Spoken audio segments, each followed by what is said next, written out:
Today in the shop, we're gonna finish this corn sheller coffee table.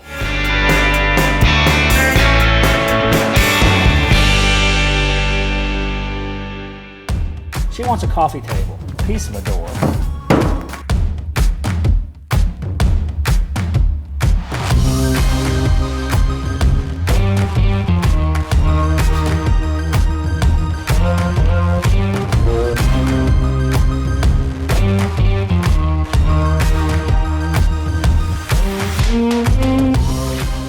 And we're back on this this table, this corn shucker coffee table. And those tabs you guys saw me weld on a minute ago, right here to the feet, I started second guessing my welds, you know, because it's steel tab welded to cast iron. And I just tapped this guy with a hammer a little bit and it broke right off. And you can see, it's a good opportunity, you can see kind of what happens to a weld when you weld to cast iron. Some of that brittleness, some of that granular structure gets transferred into the weld, making it, well, brittle. Wow, that's a good message. So I'm guessing I could probably break most of these off. Hammer time. Oh no, that one's actually better. This is the one that had the biggest crack. Like it wasn't falling off, but like just a few bends with my hand and it came off. So it probably would have been fine. Yeah, but we don't make fine here. Yeah, we want to go for you know, heirloom pieces. We want stuff that'll last longer than you do. Old woman, man. But that one had the biggest crack. Some of these other ones aren't quite as brittle. A little trouble in paradise, we'll figure it out. Okay, here's what I did, or I'm gonna try to do. I ground down higher on the wheel and I actually ground down deeper into the metal to try to get rid of all the contamination that this rust has. And then for the ones that aren't as brittle as the one I broke off, I'm gonna weld in a triangular gusset in here, just to give me a little bit extra chance of making it strong. And that ought to take care of A, some of the wobble we had when we test fit it, and B, the structural integrity of the weld.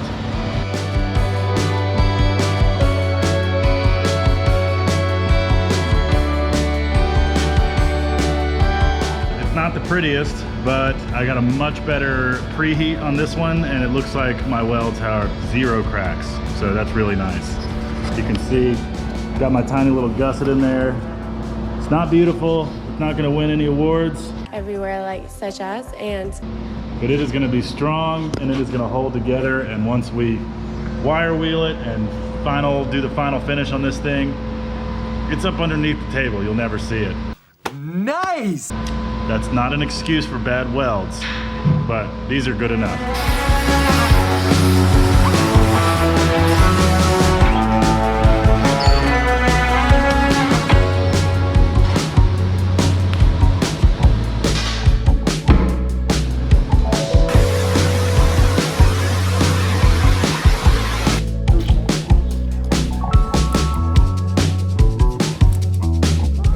What I'm going to do is edge band this, but I need to leave it a little bit proud for a 1/4 inch piece of glass. And then I'll come in and rip these guys, the edge off, so I've got gray timber or lumber on all 3 sides, because I don't want any fresh cut. If I can see it, then I'll miter the ends. So I'm going to go ahead and run this through the saw and clean up all the edges.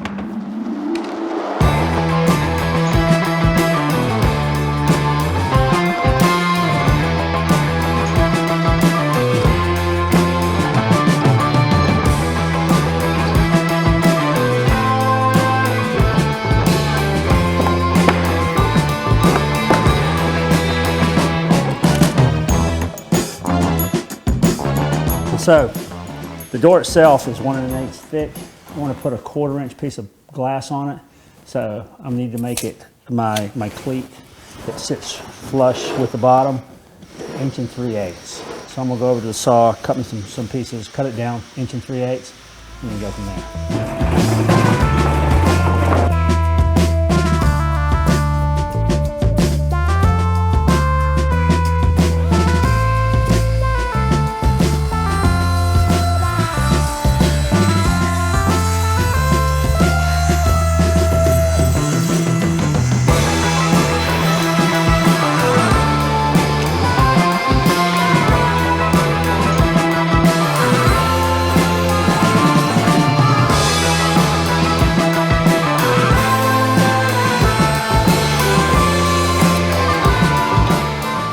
think I got enough there.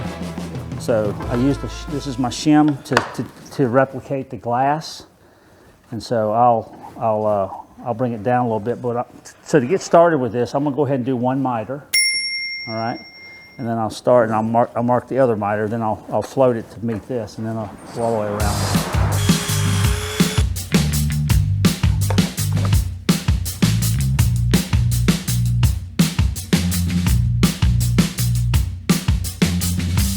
I always cut it a little bit fat. That fat means a little bit more wood on it, then I can come in and shave it down, because you can't put the wood back on once you do that. So cut it fat, bring it back when you're working with old stuff. I don't know if there's a limerick in there somewhere, I'm not sure.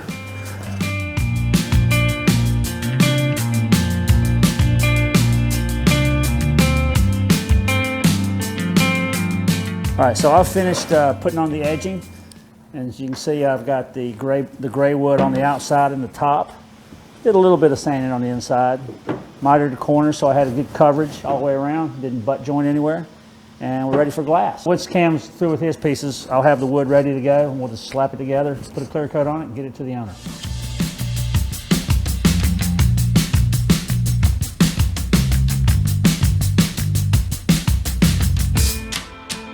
I'm on the dado saw right now. And what I'm going to do is create feet out of one board. So I'm going to cut the hollow out. I'll draw it for you real quick. 6 inches here and 6 inches there. That's going to be my feet on either side of the table. You don't want one straight board going across, because if the floor is uneven, it'll rot. And I got a piece of looks like chestnut, which is pretty cool. I just picked this up off the floor. It's just kind of scrap wood, but so I'm going to mark 6 inches. I want to leave enough here for the legs on the table to mount to, and make sure it's wide enough for everything. All right, so over here at the dado, you want to see how high you're cutting. So I'm going to bring it down just a little bit, somewhere around 3/8. Perfect. And what this is going to do is going to give me a slider or a carriage to run this thing back and forth. So I'm just going to cut it all the way down to this side. And I can do it a couple of different ways, but this is about the quickest I can do right now. So, got everything on. Let's fire it up.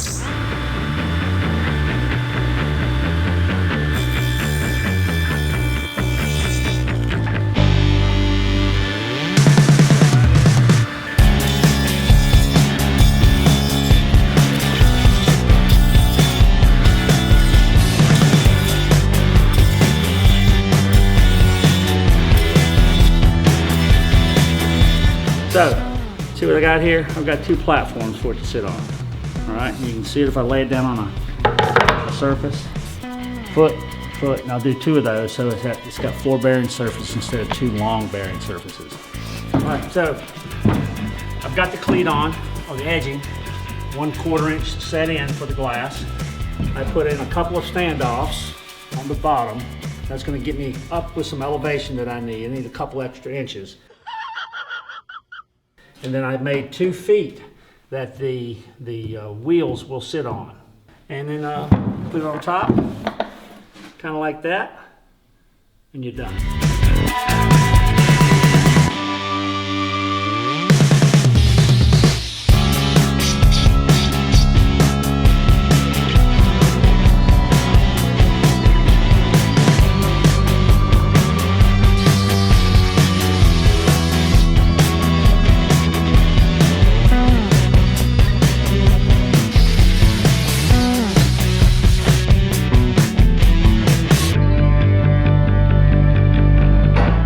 One thing I just learned we got to do is the hinge holes.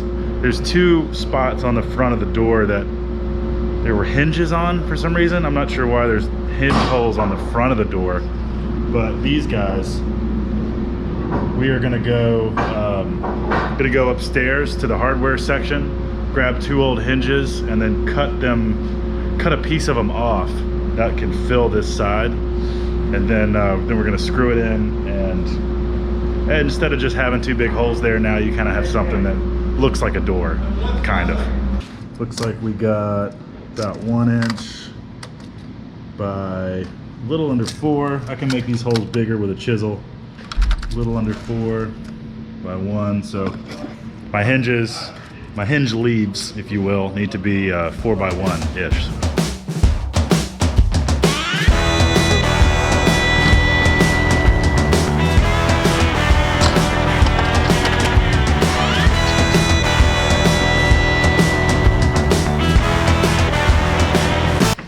What do you think? Yes, absolutely, every time. Fantastic. Couldn't happen better.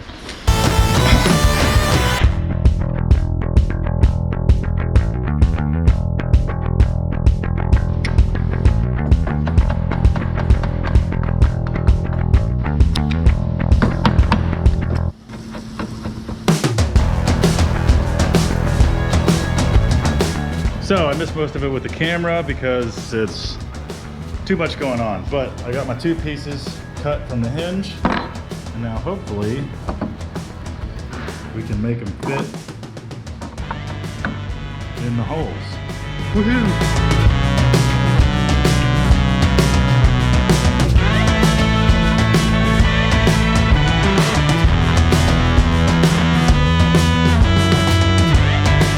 So we have all of our pieces for the table on the bench. We've already pre-finished them all. I finished these, the cast iron legs with just a rattle can of oil-based clear coat. And then I finished the tabletop and the 2 feet with water-based Chemcraft polyurethane. And so we're ready to go, and all I gotta do is attach the legs to the bottom of the table and then put the feet on, and then it's just the glass from there.